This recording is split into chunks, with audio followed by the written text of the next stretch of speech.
There's, so this is the 1-2 punch continually. If you're a lazy tech journalist, you love that because anytime you don't know what to write, you can always go down the hall to your editor and say, hey, I want to do a story on information overload, right? That story always gets green-lighted, right? That phrase and the complaints about email, well, I'm getting 30 emails a week, right? I mean, back in the early 90s, right, this is crushing load because I've got to also, answer the faxes. So information overload is the normal case of modern life. And it actually has been the normal case of modern life since the 1500s because there were, for the first time, more books than a literate person could read in a lifetime. So what we're experiencing now isn't information overload. We're experiencing filter failure, right?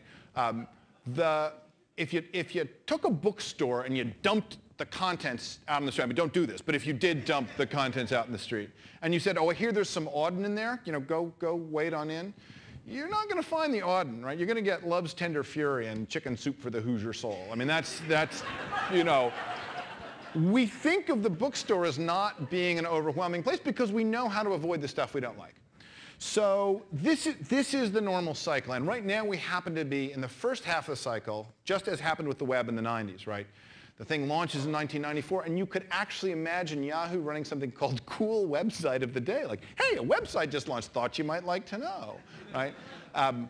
By the time Google came along, it just, Yahoo's mode of organizing things was hopelessly broken. And so we got new sets of filters.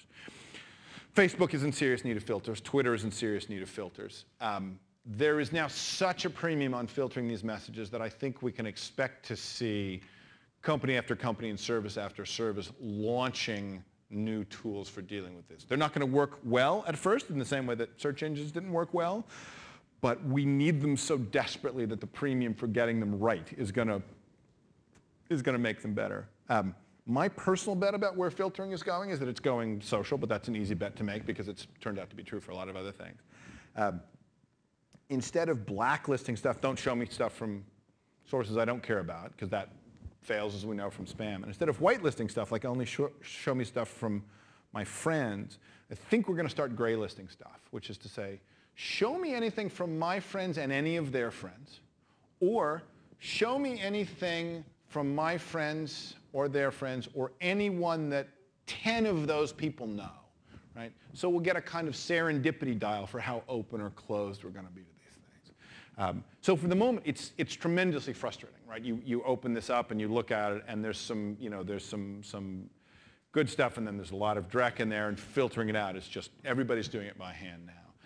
But this is just the painful phase where we have to wait for people to get filtering right, and there are lots and lots of startups working on that because the information overload isn't going away, so the filters are going to have to catch up with essentially the volume that we're now getting.